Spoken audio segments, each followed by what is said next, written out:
bersama beribadah di Gereja Cornerstone Baptis Injil Indonesia. Marilah kita persiapkan hati kita untuk datang ke hadapan Tuhan.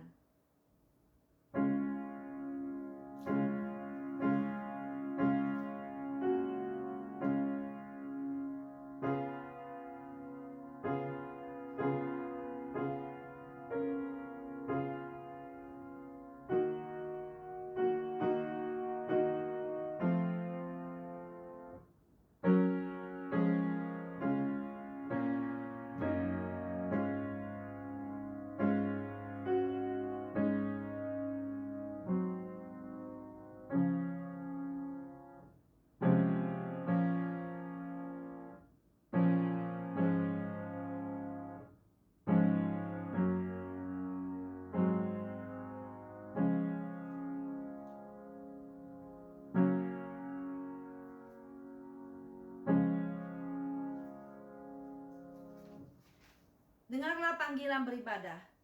Hendaklah hidupmu berpadanan dengan Injil Kristus, supaya apabila aku datang, aku melihat, dan apabila aku tidak datang, aku mendengar, bahwa kamu teguh berdiri dalam satu roh, dan sehati sejiwa berjuang untuk iman yang timbul dari berita Injil, dengan tiada digentarkan sedikit pun oleh lawanmu. Karena itu saudara-saudaraku, berdirilah teguh, jangan goyah, dan giatlah selalu dalam pekerjaan Tuhan. Sebab kamu tahu bahwa dalam persekutuan dengan Tuhan, jerih payahmu tidak sia-sia. Baktian hari ini kita mulai demi nama Allah Bapa, Allah Putra dan Allah Roh Kudus. Turunlah kiranya kasih dan damai sejahtera atas kita sekalian. Saudara, mari saat ini kita kembali akan memuji Tuhan. Mari kita bangkit berdiri, kita akan memuji Tuhan. Nomor 15, Ku pujimu Tuhan.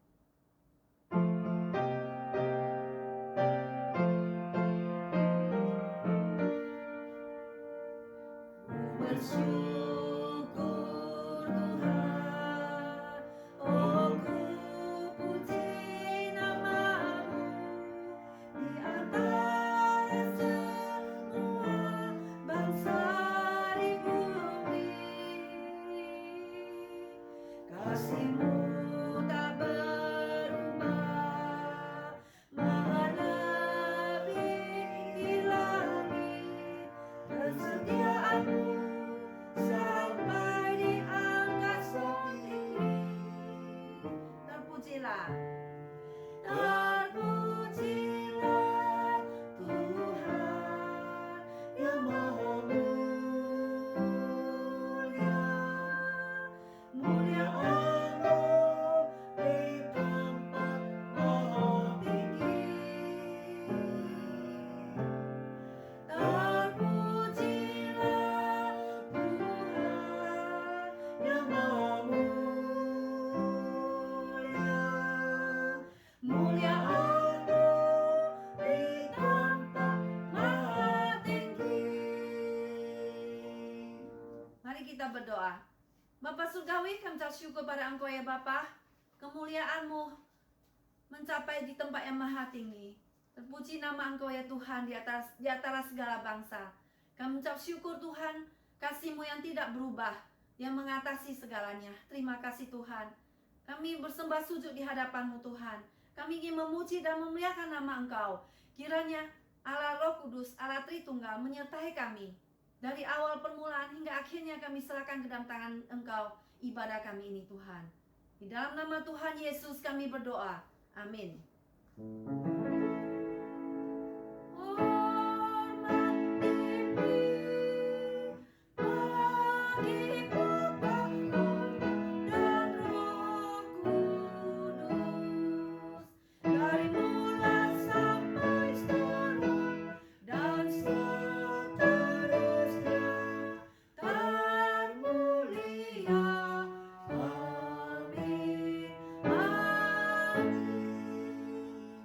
Silakan duduk kembali saudara sekalian.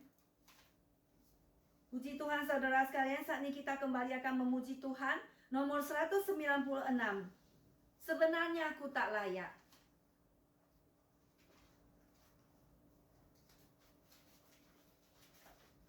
Just as I am without one plea.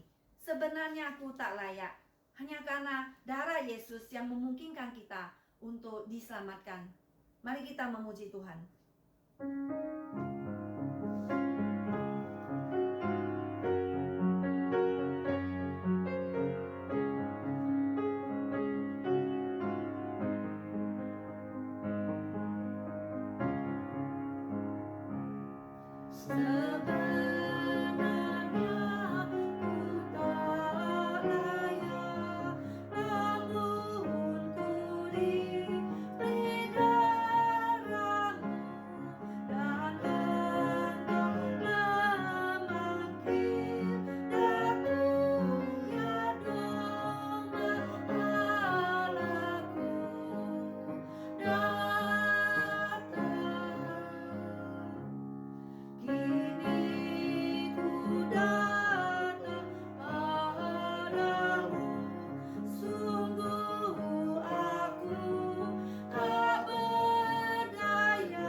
Bersama dengan gereja segala abad dan tempat, saudara sekalian, mari kita bangkit berdiri mengucapkan pengakuan iman rasuli kita.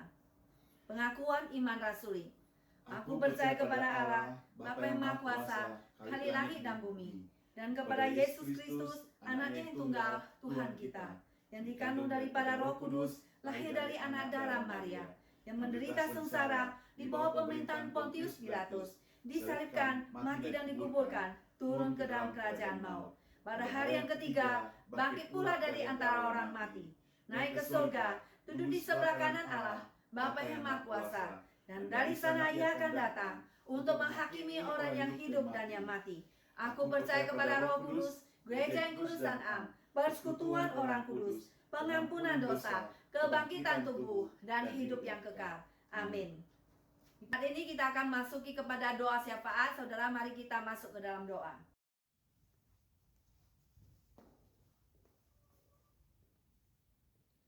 Mari kita masuk dalam doa syafaat. Bapa kami yang di surga, kami bersyukur kepadamu Tuhan kalau pada hari ini kembali kami boleh datang beribadah kepadamu Tuhan. Kami bersyukur karena kasih-Mu, karena pemeliharaanmu, karena Engkau tidak pernah meninggalkan kami Tuhan. Kami bersyukur untuk semuanya Tuhan. Tuhan, jikalau pada saat ini kami diberi kesempatan untuk datang untuk menyembah Engkau, sekali lagi kami percaya karena anugerah-Mu yang begitu besar terhadap kami semua Tuhan. Tuhan, saat ini kami diberi kesempatan untuk berdoa. Secara khusus kami berdoakan buat gereja kami, gereja Cornerstone. Kami berdoa untuk sekolah, demikian juga gereja-gereja dalam berbagai bahasa. Tuhan yang pimpin pelayanan setiap hamba-hamba Tuhan, setiap guru-guru yang mengajar.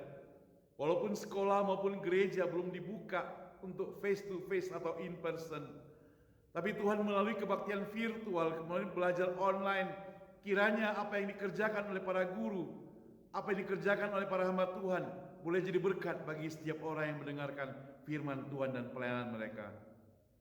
Bapa kami di surga, kami juga tidak berlupa berdoa untuk negara Amerika ini Tuhan. Negara Amerika pada bulan ini sedang mengadakan pemilihan presiden.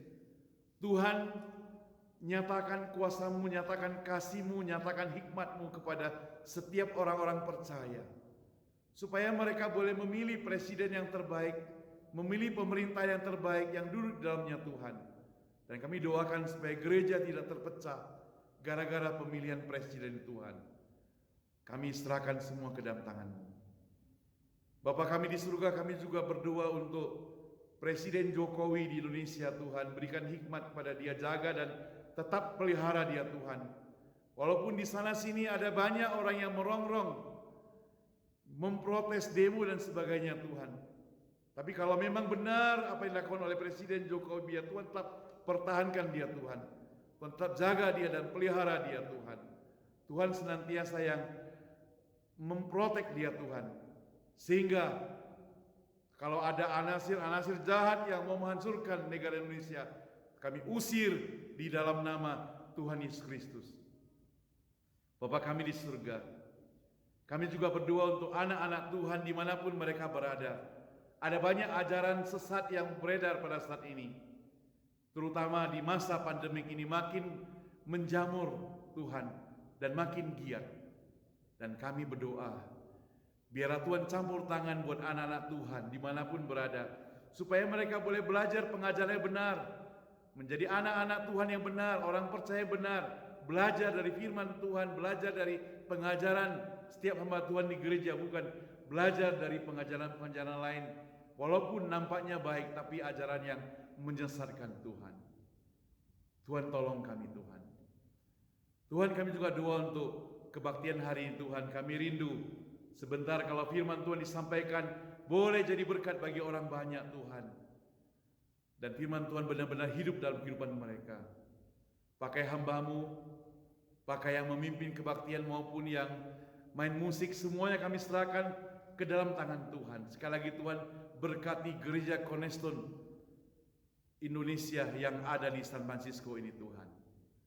Supaya hari demi hari gereja ini bertambah maju Tuhan. Dengar doa kami Tuhan, yang kami tutup di dalam doa yang Engkau pernah ajarkan kepada murid-murid-Mu. Bapa kami yang di surga, di kudus namamu, datanglah kerajaan-Mu, jadilah kehendak-Mu di bumi seperti surga. Berikanlah kami pada hari ini makanan kami yang secukupnya, dan ampunilah kami akan kesalahan kami seperti kami juga mengampuni orang bersalah kepada kami. Dan janganlah bawa kami ke dalam cobaan, tapi lepaslah kami daripada yang jahat, karena Engkau punya kerajaan dan kuasa dan kemuliaan sampai selama-lamanya. Amin. Sebelum kita mendengarkan firman Tuhan, mari saudara, kita mau mempersiapkan hati kita dengan tenang di hadapan Tuhan. Kita memuji Tuhan nomor 310, ku hanya seorang berdosa. Only a sinner.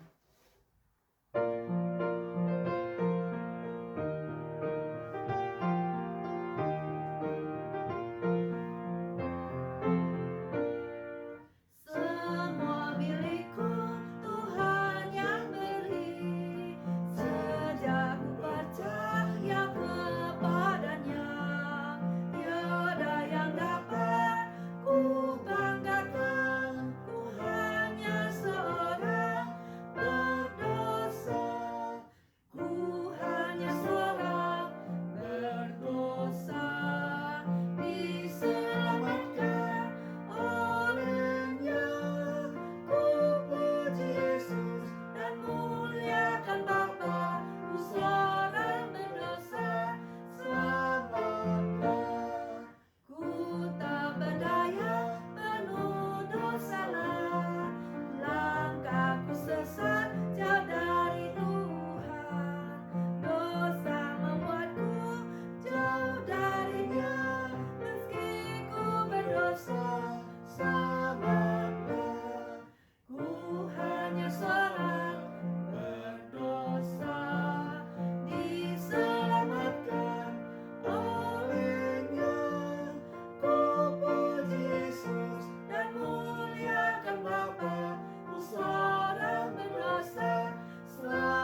dengan Yesus di kayu salib, darahnya yang kudus boleh menguduskan kita dan menyucikan kita dari semua dosa dan kejahatan. Hanya karena Yesus yang bisa menyelamatkan kita. Puji Tuhan oleh karena kebaikan Tuhan. Saudara sekalian, kita mau masuk kepada firman Tuhan yang disampaikan oleh hambanya. Pendeta Saud, kami persilakan. Shalom saudara sekalian, mari kita mempersiapkan hati kita untuk bersama-sama mendengar firman Tuhan. Nah saudara, kesempatan yang terindah ini saya mengajak Anda membaca di dalam Alkitab kita, Yohanes pasal 2 ayat 13 sampai ayat 22. Yohanes pasal yang kedua ayat 13 sampai ayat 22. Demikian firman Tuhan. Yesus menyucikan bait Allah. Ketika hari raya Paskah orang Yahudi sudah dekat, Yesus berangkat ke Yerusalem. Dalam bait suci didapatinya pedagang-pedagang lembu, kambing, domba, dan merpati, dan penukar-penukar uang duduk di situ. Ia membuat cambuk dari tali, lalu mengusir mereka semua dari bait suci dengan semua kambing, domba, dan lembu mereka. Uang penukar-penukar dihamburkannya ke tanah, dan meja-meja mereka dibalikkannya. Ayat ke-16. Kepada pedagang-pedagang merpati ia berkata, ambillah semuanya ini dari sini. Jangan kamu membuat rumah Bapakku menjadi tempat berjualan. Maka teringatlah murid-muridnya bahwa ada tertulis, cinta untuk rumahmu menghanguskan aku. Ayat 18. Orang-orang Yahudi menantang Yesus, katanya, tanda apakah dapat engkau tunjukkan kepada kami bahwa engkau berhak bertindak demikian? Ayat 19. Jawab Yesus kepada mereka, rombaklah bait Allah ini, dan dalam 3 hari aku akan mendirikannya kembali. Lalu kata orang Yahudi kepadanya, 46 tahun orang mendirikan bait Allah ini, dan engkau dapat membangunnya dalam 3 hari? Tetapi yang dimaksudkannya dengan bait Allah ialah tubuhnya sendiri. Kemudian sesudah ia bangkit dari antara orang mati, barulah teringat oleh murid-muridnya bahwa hal itu telah dikatakannya, dan mereka pun percayalah akan kitab suci, akan perkataan yang telah diucapkan oleh Yesus. Berbahagia kita yang membaca firman Tuhan, merenungkannya, dan mempraktekkannya dalam kehidupan sehari-hari. Mari kita berdoa, minta pertolongan daripada Tuhan. Bapa kami yang di surga, kembali kami bersyukur kepadamu karena kami telah membaca firman-Mu Tuhan. Apa yang sudah kami baca, biar kami boleh mengerti, kami boleh memahami, dan kami boleh taati. Dan sebentar kami akan merenungkannya, di mana hamba-Mu yang sudah mempersiapkan diri untuk menyampaikannya dan menguraikannya. Kiranya apa yang diuraikan oleh hamba-Mu Tuhan boleh menjadi berkat, baik bagi diri hamba-Mu sendiri maupun bagi setiap orang-orang yang mendengarkan firman Tuhan. Hanya di dalam nama Tuhan Yesus kami semuanya berdoa. Amin. Nah saudara, saya memberi tema pada hari ini, emangnya salah kalau kita marah kepada Tuhan? Atau salahkah kita bila marah kepada Tuhan? Saudara, kita semuanya pernah marah. Pelampiasan kemarahan kita masing-masing itu berbeda, saudara. Ada orang yang marahnya dengan membalas dendam, sehingga timbul pertengkaran, dan orang banyak mengetahui bahwa dia sedang marah, dia sedang naik pitam, dia sedang emosi. Tetapi ada orang yang dengan cara berdiam diri, Dan ini nampaknya lebih aman. Tampaknya seakan-akan lebih baik. Tetapi di dalamnya menyimpan dendam. Di dalamnya menyimpan bara api yang sangat membahayakan. Nah, saudara, saya tidak tahu bagaimana cara kemarahan Anda. Sikap emosi yang terjadi dalam hidup kita membuat kita tidak dapat menguasai keadaan. Dan kita akan berlaku menjadi orang yang tidak sabar. Sehingga timbul apa yang disebut dengan kemarahan. Nah, saudara, hal ini umumnya terjadi dari setiap manusia. Kemarahan itu muncul secara natural saja. Tidak bisa dipelajari. Dan kita tidak tahu dari mana kita pelajari. Muncul begitu saja. Tidak pernah ada orang yang mengajarinya juga, saudara. Dan terhitung dalam detik, tiba-tiba bisa muncul. Itu sebabnya maka firman Tuhan mengajarkan kepada kita, waspadalah hidup kita. Bertahanlah. Artinya tetap menjaga diri kita. Yang disebut dengan kuasailah dirimu. Kuasailah tingkah lakumu. Kuasailah perlakuan hidupmu. Itulah yang membuat kita tetap bisa berjalan di dalam Tuhan. Nah, saudara, fakta membuktikan di dalam Alkitab yang kita baca hari ini bahwa Yesus tanda kutip pernah marah. Misalnya dalam Yohanes pasal 2 ayat 13 sampai 22 tadi. Kita melihat di sini bahwa dari sisi Yesus, ia menunggang balikan meja dan menghamburkan uang penukar-penukar itu. Yesus mengusir mereka dengan cambuk. Yesus marah karena bait Allah yang dicintainya dicemari oleh mereka. Mereka memperjualbeli barang-barang termasuk apa yang mau dipersembahkan. Dan dia datang, tujuannya adalah apa? Menyucikan bait Allah. Nah, saudara, sikap ini kemudian banyak dianggap remeh oleh sebagian orang percaya dan berkata, Yesus saja pernah marah. Jadi kalau saya marah, ya gak apa-apa, bukan? Pertanyaannya, saudara, apakah sama level tindakan kemarahan kita dengan kemarahan Yesus? Ya jauh berbeda lah. Bahkan ada ajaran lain yang mencoba mencari kesalahan orang-orang percaya sehingga mereka mengatakan bahwa Yesus itu begitu kejam. Buktinya dia pernah marah di bait suci, di bait Allah.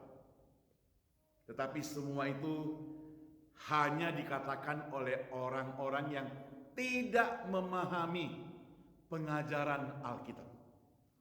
Tuhan Yesus mengajarkan kita dengan kasih, saudara. Tuhan Yesus mengajarkan kita dengan pengajaran kasih. Itu yang harus kita terapkan dalam kehidupannya. Nah, saudara, mengapa bisa demikian? Karena Tuhan Yesus begitu mencintai bait suci, begitu mencintai kesucian bait Allah, sehingga dia mau menyucikan bait Allah tersebut dengan mengusir mereka semuanya. Saudara yang saya kasih Tuhan, jadi meskipun emosi, kemudian dia lanjutkan tanda kutip seakan-akan tindakan kemarahan Tuhan Yesus merupakan respon yang sangat wajar yang terlihat dalam diri Tuhan Yesus. Dan marah itu sendiri bukan dosa, saudara. Namun ada tetapinya. Pemazmur mengatakan dan mengajarkan, biarlah kamu marah, tetapi jangan berbuat dosa. Berkata-katalah dalam hatimu di tempat tidurmu, tetapi tetaplah diam. Nah, bandingkan dengan Mazmur pasal 4 ayat 4, saudara. Yang menjadi masalah sekarang ini adalah, salahkah bila kita marah kepada Tuhan? Saudara, di dalam kondisi COVID-19 yang belum habis-habisnya sampai detik ini, bahkan kemarin saya mendengar dari seorang teman bahwa di Chinatown ada banyak orang yang terpapar lagi, khususnya di San Francisco. Saya tidak tahu di kota Anda. Lalu banyak manusia bertanya, di manakah Tuhan? Berapa lama lagi Tuhan?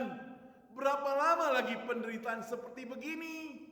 Bukan hanya kami takut kepada penyakit tersebut, kami juga tidak mendapat pekerjaan. Kami tidak bisa leluasa sekolah. Segala kegiatan kami menjadi terhalang. Bahkan ke gereja pun kami tidak bisa. Berapa lama lagi Tuhan? Saudara, untuk mendapatkan jawaban atas pertanyaan itu, mari kita memahami yang saya sebut dengan 3 realita tentang emosi kemarahan yang akan memberikan pemahaman tentang salah atau tidaknya bila kita marah kepada Tuhan. Yang pertama, saudara, yang pertama digaris bawahi, kita perlu ingat bahwa sikap kemarahan kita merupakan gambaran siapakah diri kita. Saudara, ketika kita merespon sebuah situasi atau keadaan dengan kemarahan, itu menggambarkan apa yang kita hargai dan apa yang kita anggap benar dan salah. Sebaliknya, jika sesuatu tidak mengakibatkan perasaan marah, kemungkinan besar hal itu bukan masalah kita. Mungkin bukan hal yang kita hargai atau kita sukai. Adalah hal yang aneh jika kemarahan itu terjadi kalau kita tidak tahu apa-apa. Seminggu atau 2 minggu belakangan ini, kami yang ada di perantauan mendengar berita di kampung halaman terjadi unjuk rasa besar-besaran. Mahasiswa marah, rakyat marah. Kenapa? Mereka mengadakan demo besar-besaran karena mereka menganggap rancangan undang-undang Omnibus Law itu tidak memihak mereka. Lalu ketika wartawan dari televisi mewawancarai mereka-mereka yang sedang unjuk rasa, kalian sedang marah apa ya? Sedang demo apa? Dia bilang nggak tahu. Apa itu Omnibus Law? Nggak tahu. Jadi mereka sedang marah, tapi marah ketidaktahuan mereka. Mereka sedang marah apa yang mereka sama sekali tidak pahami. Hanya ikut-ikutan. Ikut meramaikan istilahnya. Itu kan satu hal yang tidak masuk akal, bukan? Nah, saudara, kalau diperhatikan seperti demikian, kemarahan mereka mengacu kepada kerusakan, penghancuran, bahkan pembakaran. Padahal saudara, apa yang mereka protes, apa yang mereka elukan, apa yang mereka demokan, itu merupakan berita hoax yang mereka sendiri belum mengerti dengan jelas. Lalu mungkin ditimpa lagi dengan hal-hal politik dan sebagainya yang saya kurang tahu, timbullah kemarahan. Yang rugi siapa? Yang rugi adalah kita sendiri, karena kita sedang merusak fasilitas yang ada di negara kita sendiri.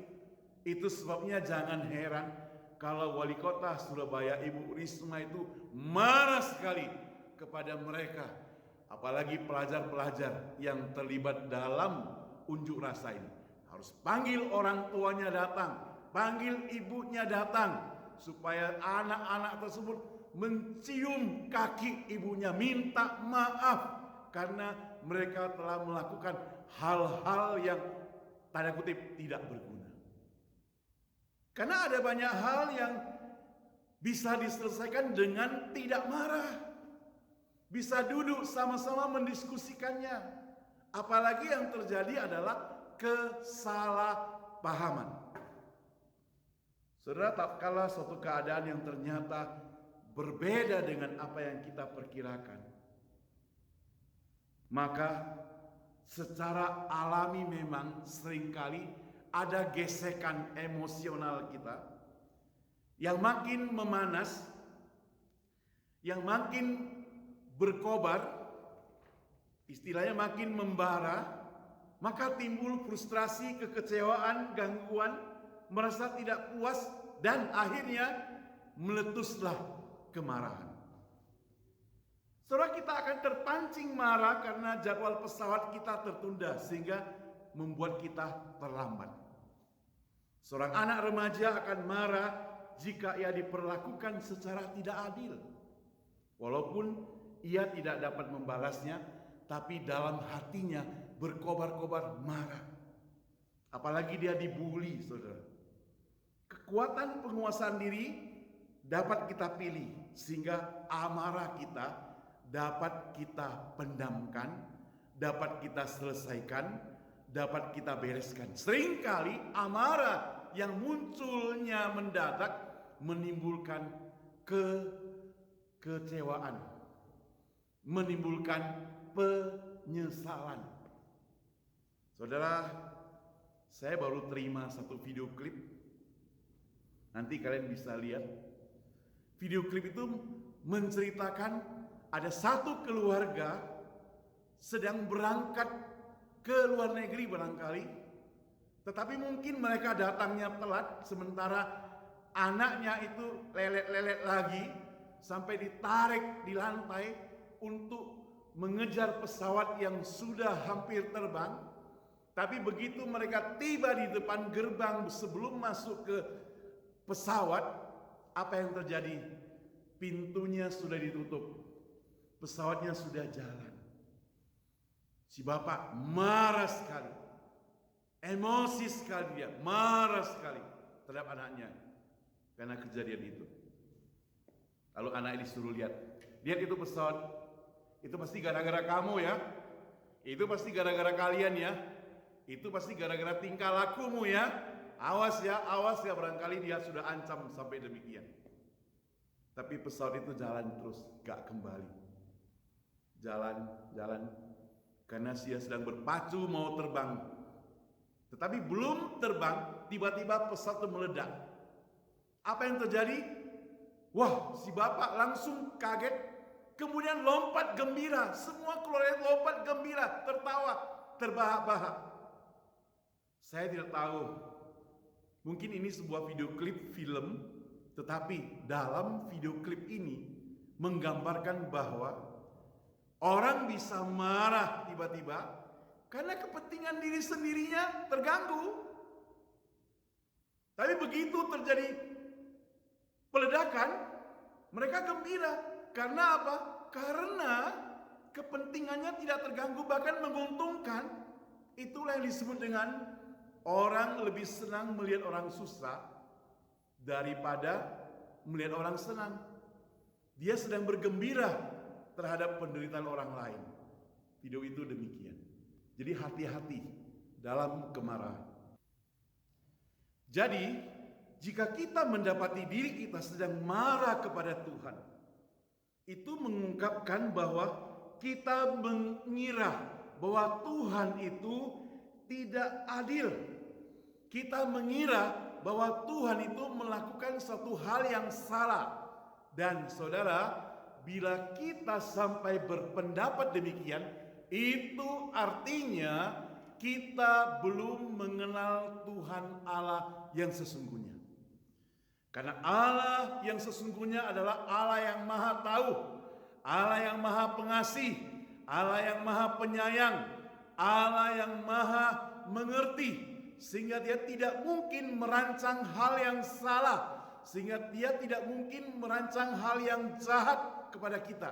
Dan kalau sikap kita marah kepada Tuhan, pertanyaannya kembali adalah, Apakah engkau mengenal Tuhanmu? Siapa Tuhanmu yang engkau sembah? Siapa? Saudara, contoh terbaik dari hal ini adalah Raja Daud. Di dalam 2 Samuel pasal 6, saudara, nanti di rumah baca 2 Samuel pasal 6. Ketika salah satu anak buahnya bernama Uzza dibunuh oleh murka Tuhan karena dia menyentuh tabut perjanjian. Karena ia mengulurkan tangannya kepada tabut perjanjian, ia memegangnya karena lembu itu tergelincir. Akibatnya Daud marah, tetapi sekaligus membuatnya takut akan murka Tuhan. Akibatnya tabut itu ditinggalkan di rumah Obed-Edom, saudara, orang Gad. Selama berapa lama? Selama 3 bulan. Dan selama itu pula dalam Alkitab mencatat berkat Tuhan tidak ada pada Daud. Tabut perjanjian itu ditahan di rumah Obed, berkat Tuhan pun tertahan, tidak datang kepada Daud, saudara. Lalu pada ayat 18, kalau saudara nanti baca, di situ mencatat bahwa ketika tabut perjanjian itu diambil kembali, barulah berkat Tuhan itu muncul kembali. Nah, saudara, kita juga bisa membaca beberapa ratapan Daud kepada Tuhan dalam kitab Mazmur. Seperti ketika dia berteriak, "Berapa lama lagi, ya Tuhan, Kau lupakan aku terus menerus?" Itu Mazmur 13 ayat 1 sampai 6, saudara. Daud secara keliru berasumsi bahwa Tuhan telah meninggalkan dia atau telah melupakan dia. Jadi konsep kita kan Tuhan tidak pernah meninggalkan kita. Sehingga mengakibatkan kemarahan Daud kepada Tuhan. Jadi Daud yang begitu dekat dengan Tuhan itu pun bisa salah konsep terhadap Tuhan. Maka ayat ke-6 kemudian merupakan kesadaran Daud atas kekeliruan itu selama ini. Dan ia mengaku percaya akan kasih sayang Tuhan. Saudara, jika kita marah kepada Tuhan, pertama, kita perlu jujur bertanya pada diri kita sendiri. Seberapa percayakah kita kepada Tuhan? Yang kedua, seberapa kenalkah kita kepada Tuhan? Yang ketiga, seberapa dekatkah kita kepada Tuhan? Yang keempat, seberapa mengertikah kita akan kehendak Tuhan? Kalau semuanya ini belum kita mengerti, belum kita memahami, belum kita pelajari, maka kita keliru. Kita keliru bila kita marah kepada Tuhan. Saudara, jika Tuhan yang berdasarkan Alkitab ialah Tuhan yang baik, Ia tidak pernah sekali lagi merancangkan kejahatan buat kita. Ia yang mengasihi kita selalu hari ini, besok, dan selama-lamanya. Maka tidak ada alasan untuk kita marah kepadanya. Dan alasan apapun yang kita buat, pastilah alasan yang salah. Itu berarti suatu kekeliruan yang sangat besar bila kita marah kepada Tuhan. Mohon ampun kepada Dia. Berlututlah di hadapan Dia kalau engkau menyimpan kemarahan kepada Tuhan. Saudara, ingat, orang yang menyimpan kemarahan pada Tuhan, maka kepada manusia-manusia lain, kepada orang-orang lain, dia bisa saja marah. Tapi kalau orang yang sungguh-sungguh mencintai Tuhan, dia akan belajar seperti apa yang Tuhan lakukan kepada orang-orang lain. Dia tidak akan menyimpan kemarahan. Karena dalam hidupnya seperti Tuhan, penuh dengan pengampunan. Yang kedua, saudara, kita perlu mengecek seberapa pentingkah kita melakukan kemarahan kepada Tuhan. Saudara, sementara kemarahan itu mungkin merupakan respon emosional yang lebih tidak kita sadari. Bagaimana kita bereaksi secara sadar menentukan apakah itu dosa atau bukan. Itulah sebabnya saudara, Paulus mengatakan kepada orang-orang percaya di Efesus, marah dan jangan sekali-sekali berbuat dosa. Saudara, kita boleh marah gak? Kita boleh melakukan kemarahan tidak? Saudara, saya sering marah. Kalau anak-anak saya salah, ya kita marah. Tapi kita marah bukan dendam. Kita marah bukan benci. Kita marah jangan sampai kita berbuat dosa. Kita marah karena kita pengen dia baik. Kita marah karena adanya perubahan yang kita harapkan. Kita marah supaya dia itu tidak salah berjalan bersama Tuhan. Saudara, kita semua tahu bahwa lebih banyak muncul hal yang tidak baik bila kita membiarkan kemarahan atau emosi apapun yang tidak, tanda kutip, tidak terkontrol dalam kehidupan kita. Kalau ada kemarahan yang tidak terkontrol, maka hasilnya adalah penyesalan. Nah, karena penyesalan ditambah dengan kita tidak mau bertobat. Nah, karena penyesalan ditambah dengan kita tidak mau bertobat, masih rasa gengsinya tinggi, minta maaf pun tidak mau, maka terjadilah perselisihan yang terus-menerus. Rasa dendam pun muncul. Nah, saudara, ini akan berakibat apa, saudara? Berakibat kita akan susah seumur hidup kita. Saya garis bawahi, susah seumur hidup kita. Penyesalan memang memalukan. Tapi mohon pengampunan kepada Tuhan itu sangat penting dalam kehidupan kita. Selama kita hidup tidak terlambat. Karena ada banyak hal yang terjadi antar manusia dengan manusia, bahkan antar kita dengan Tuhan yang bisa diperdamaikan. Tuhan kirim anaknya yang tunggal, Yesus Kristus, ke dunia ini adalah untuk memperdamaikan kita dengan Dia. Seharusnya kita masuk neraka karena kita berbuat dosa, tetapi Tuhan sayang kepada kita.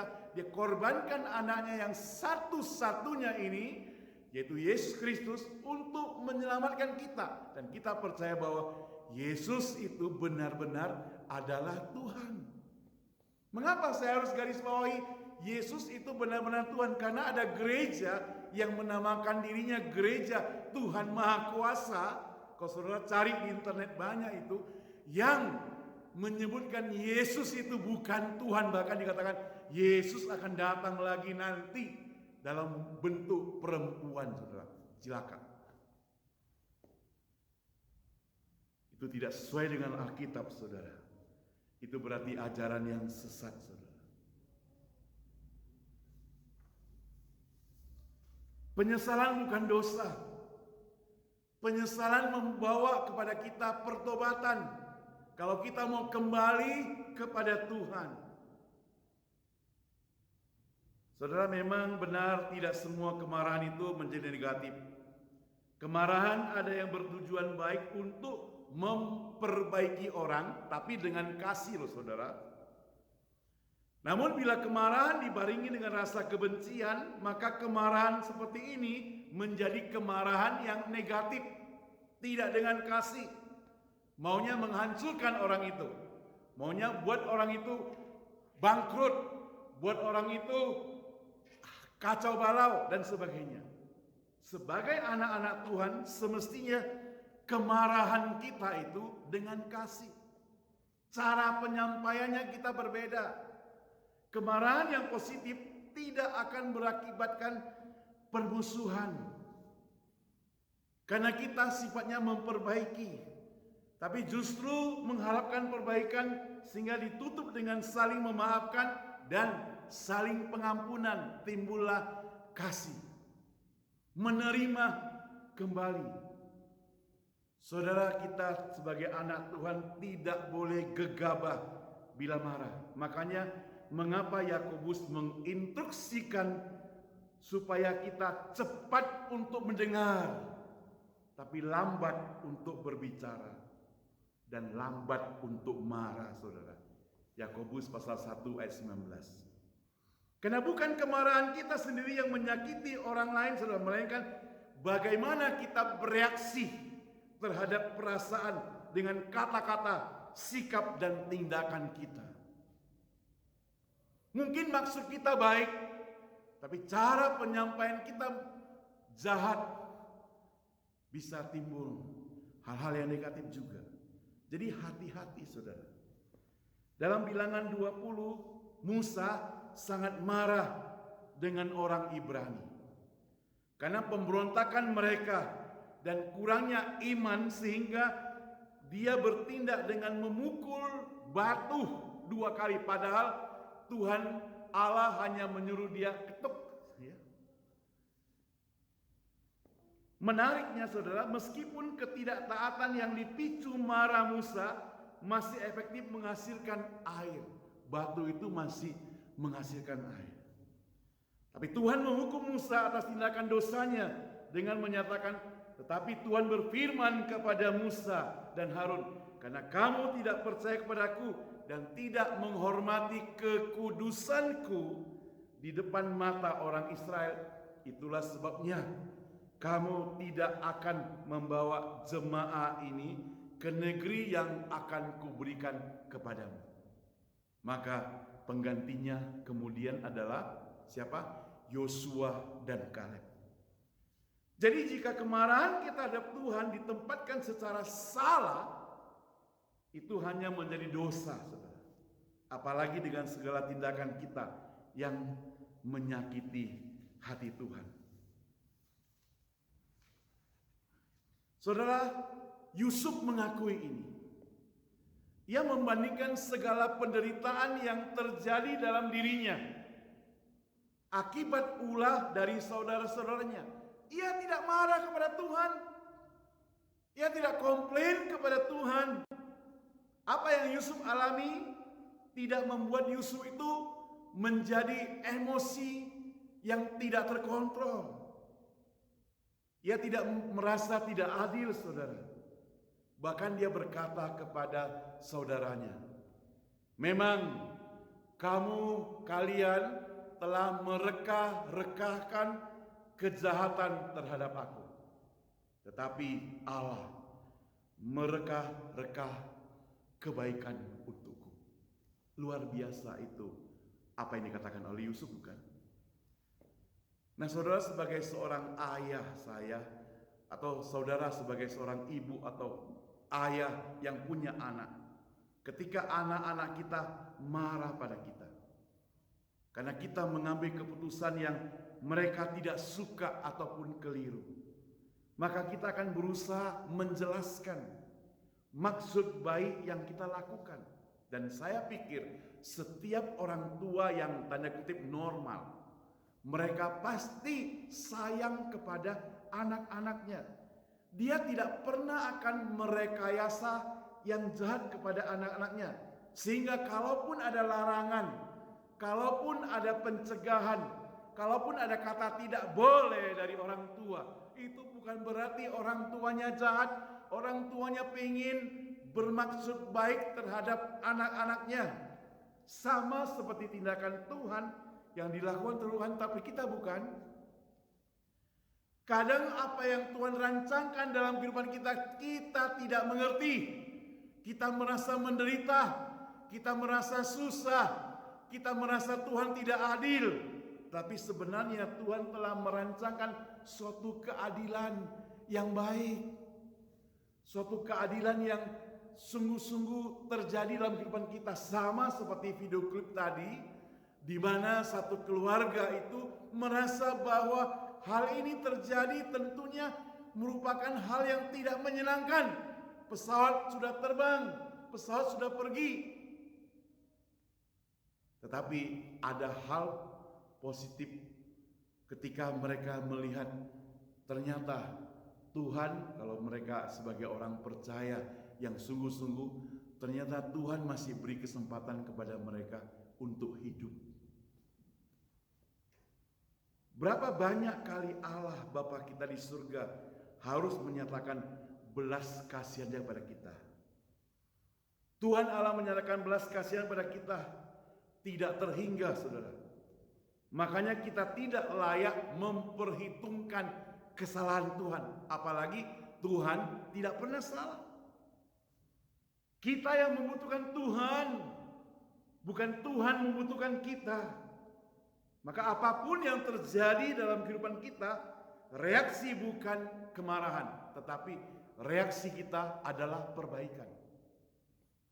Ketika Tuhan berbicara kepada kita, ketika Tuhan menegur kita melalui firman Tuhan yang kita dengar, bagaimana reaksi kita? Reaksi kita bukan marah, tapi reaksi kita adalah berubah. Reaksi kita adalah memperbaiki. Itulah orang percaya yang dewasa. Tapi begitu kita mendengar, membaca firman Tuhan, kita marah kepada Tuhan, itulah orang percaya yang masih bonsai, masih kanak-kanak, masih baby, saudara. Dalam Mazmur ratapan, di mana Daud merasa kesal pada Tuhan. Dia pula yang selalu mengakhiri kemudian dengan pujian kepada Tuhan. Jadi setiap rasa kesal, termasuk tokoh Alkitab yang awalnya merasa kesal pada Tuhan, dia tidak akan mendapat kesalahan Tuhan. Dia mengakhiri dengan ucapan syukur kepada Tuhan. Dan yang ketiga, saudara, kita perlu tahu bahwa kedewasaan rohani membuat kita tidak selalu harus marah, apalagi marah kepada Tuhan. Kemarahan dapat menjerumuskan kita ke dalam dosa. Orang-orang yang dewasa rohaninya akan mempertimbangkan mengapa mereka harus marah dan seberapa pentingkah kemarahan itu bahkan kepada manusia, apalagi kepada Tuhan. Ia akan mencoba untuk mengendalikan dirinya dan bahkan menjauhkan dirinya dari kemarahan. Dan bila kemarahan menjadi serius dan agresif, saudara, sehingga timbul pertikaian, itu berarti bahwa tindakan kita berada pada posisi di luar kendali. Yakobus mengatakan bahwa kemarahan manusia tidak mengerjakan hasil kebenaran di hadapan Allah. Yakobus 1 ayat 20. Kitab Amsal banyak memberi petunjuk pada kita bahwa ketimbang hanya marah, maka lebih baik memberikan nasihat yang bijak. Paulus marah sejauh ini untuk menyatakan bahwa jika kita dengan saudara laki-laki dan saudara perempuan dalam Kristus, bahwa sekarang adalah untuk memberhentikan atau membuang kemarahan dan memaafkan. Saya ulangi kata Paulusnya. Paulus marah sejauh ini untuk menyatakan bahwa jika kita dengan saudara laki-laki atau saudara perempuan dalam Kristus, bahwa sekarang adalah waktunya untuk memberhentikan, membuang kemarahan dan memaafkan siapapun yang menyinggung perasaan Anda. Ingat baik-baik, perlu adanya memaafkan, perlu adanya pengampunan. Ingatlah bahwa Tuhan mengampuni, maka engkau juga harus mengampuni. Bahkan Tuhan mengajarkan pada kita, kasihilah musuhmu, saudara. Kolose pasal 3 ayat 8 sampai 13 nanti bisa baca. Jadi saudara, jika kita merasa adanya ketidakadilan, rasa ketidakpuasan dari Tuhan, rasa kecewa kepada Tuhan, kita marah kepada Tuhan, maka semua itu semata-mata kita belum memahami benar-benar siapa Tuhan yang kita sembah. Kita belum mengenal Tuhan secara benar, Tuhan yang kita sembah. Kita belum mempelajari secara benar bagaimana kehendak Tuhan yang kita sembah. Dia yang adil, Dia yang setia, Dia yang baik, Dia yang penuh kasih. Nah, Tuhan yang sedemikian rupa tentu tidak pernah merencanakan sedikit pun kejahatan untuk kita, maka kita tidak layak untuk marah. Ia bahkan merasa begitu simpati kalau anak-anaknya melakukan hal yang tidak benar. Dia ingin membawa mereka kembali, saudara. Sebagai anak Tuhan yang sungguh-sungguh, bahkan sebagai anak Tuhan yang mengaku sebagai anak Tuhan yang dewasa, rohaninya, yang tidak mau nama Tuhan dipermalukan gara-gara sikapnya yang tidak benar. Kembali kepada Tuhan dengan berpaling mengasihi Tuhan adalah keputusan yang terbaik. Bagaimana dengan kita? Nah, saudara, apa yang kita bisa pelajari dari firman Tuhan hari ini? Kehidupan yang tidak menyenangkan di masa pandemi COVID-19 tentu sedikit banyak membuat anak Tuhan mengeluh. Kapan semuanya berakhir? Ditambah lagi sebagian dari kita kehilangan pekerjaan, perusahaan yang bangkrut, dan ada pula yang sakit, bahkan ada yang meninggal. Tentu secara manusia kita sulit untuk bersyukur kepada Tuhan. Namun seperti Ayub berkata, masakan kita mau yang enak-enak saja dari Tuhan? Maka kalimat ini menemplak kita semuanya. Masakan kita mau yang enak-enak saja dari Tuhan?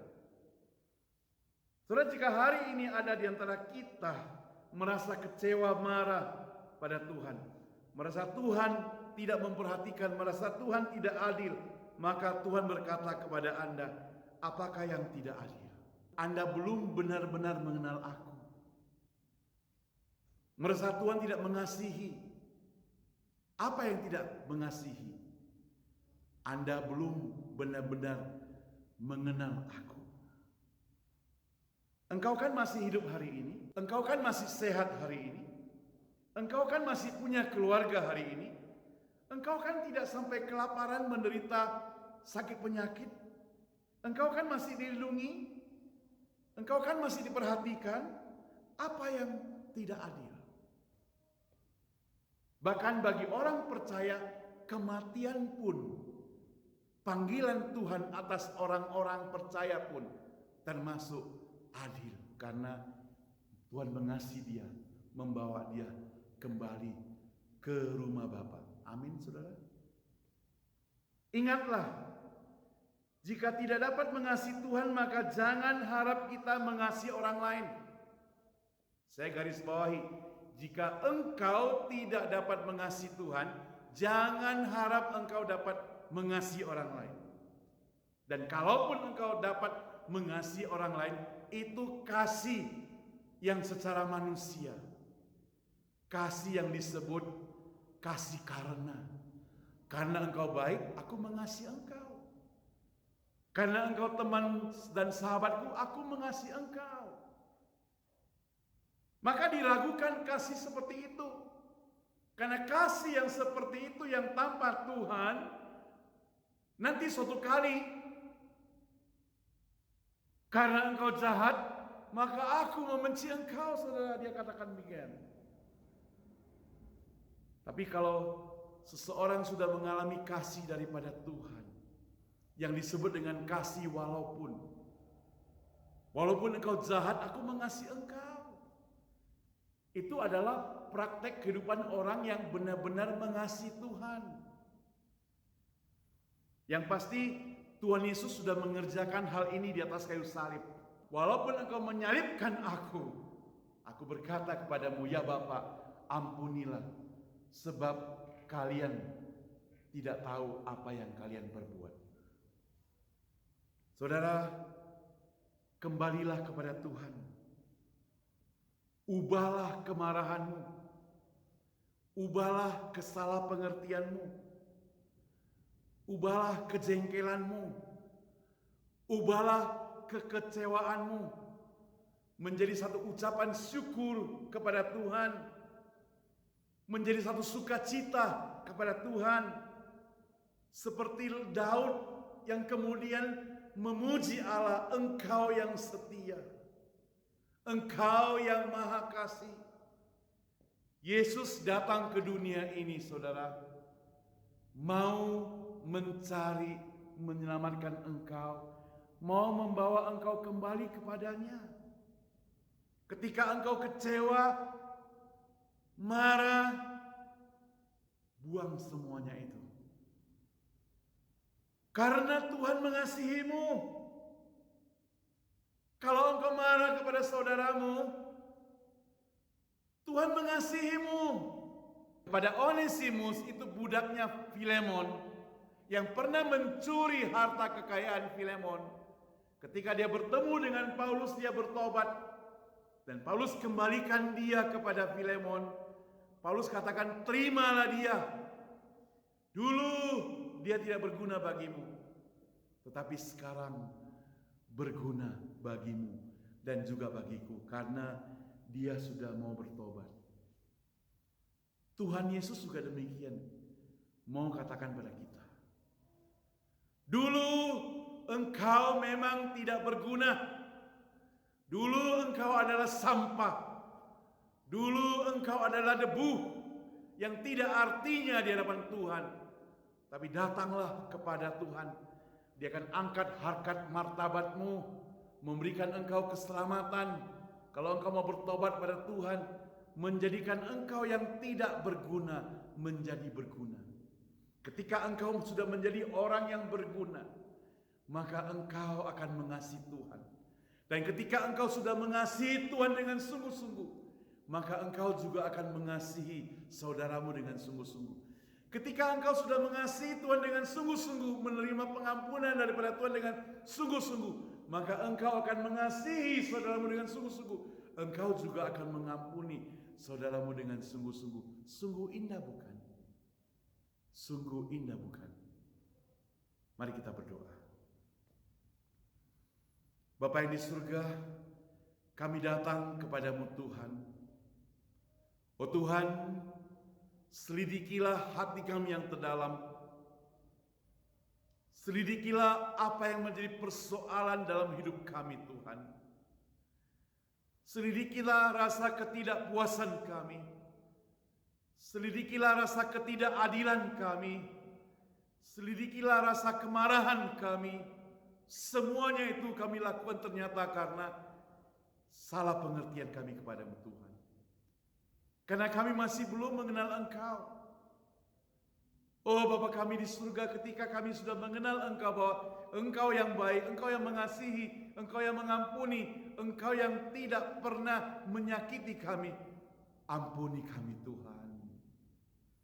Ampuni perbuatan kami. Oh Tuhan, kami mau datang kembali kepadamu. Kami mau percaya kepadamu karena Engkau adalah Yesus Juru Selamat kami, yang rela datang ke dunia ini, mati dan disalibkan untuk menggantikan kami. Oh Tuhan, kami tahu Engkau begitu mengasihi kami. Kami juga mau mengasihi Engkau Tuhan. Ketika kami diberi kesempatan hidup, biarlah jadikan kami mengasihi Engkau Tuhan. Saudara, bila saudara saat ini sedang mendengar berita ini, dan engkau mengatakan, aku pun orang-orang yang pernah kecewa kepada orang dan kepada Tuhan.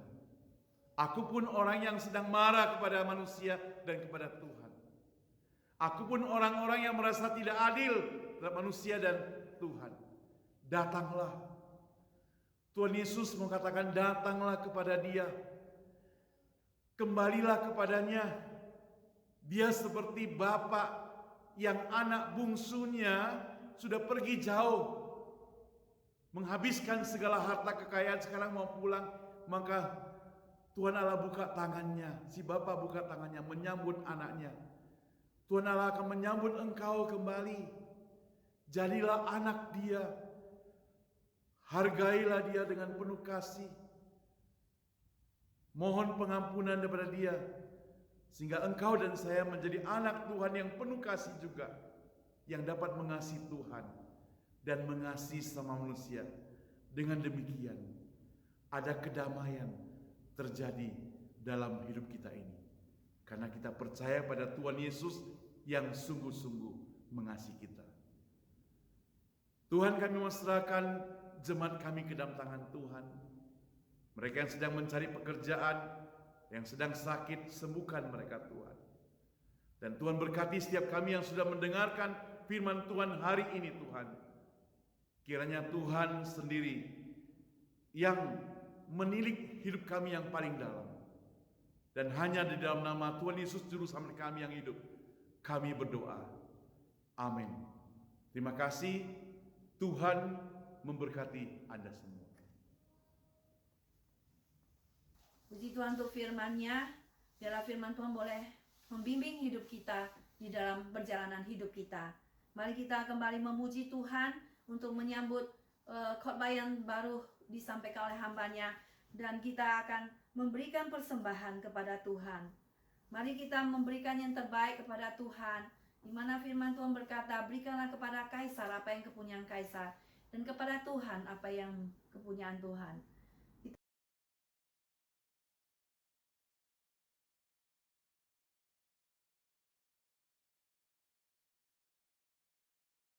Kita akan memuji Tuhan, kasih pasti lemah lembut.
Mari semua kita akan bangkit berdiri. Kita akan doa persembahan. Bapa Surgawi, kami ucap syukur pada Engkau ya Bapa, di mana Engkau telah memelihara hidup kami. Engkau telah memberikan kecukupan dalam kehidupan kami sehari-hari. Tuhan, pada saat ini tibalah saatnya kami mengembalikan apa yang sudah Tuhan percayakan kepada kami. Biarlah Tuhan, kami diberikan iman kepercayaan cukup untuk kami boleh melaksanakan firman-Mu Tuhan, untuk mengembalikan apa yang sudah Tuhan percayakan pada kami, untuk memperluas kerajaan-Mu ya Tuhan. Tuhan, terima kasih Tuhan, berkatilah tangan-tangan yang telah memberi, dan kiranya berkat Tuhan boleh melimpah dalam hidup mereka. Hanya di dalam nama Tuhan Yesus kami berdoa. Amin. Mari saudara sekalian, kita semua tetap berdiri. Kita akan menyanyikan lagu doksologi disertai doa berkat yang disampaikan oleh hambanya dan Amin Song.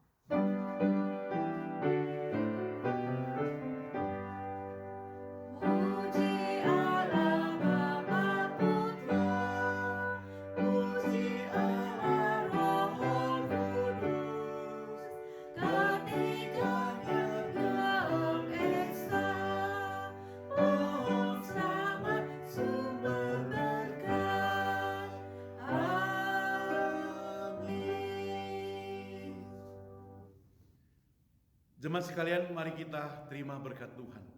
Kasih dari Allah Bapa, anugerah dan keselamatan dari Yesus Kristus, pertolongan dan penghiburan dari Roh Kudus menyertai kehidupan kita, menyertai pekerjaan kita, menyertai keluarga kita, menyertai studi kita, menyertai kesehatan kita, bahkan menyertai kehidupan kita sebagai orang percaya hari ini, besok, dan sampai selama-lamanya.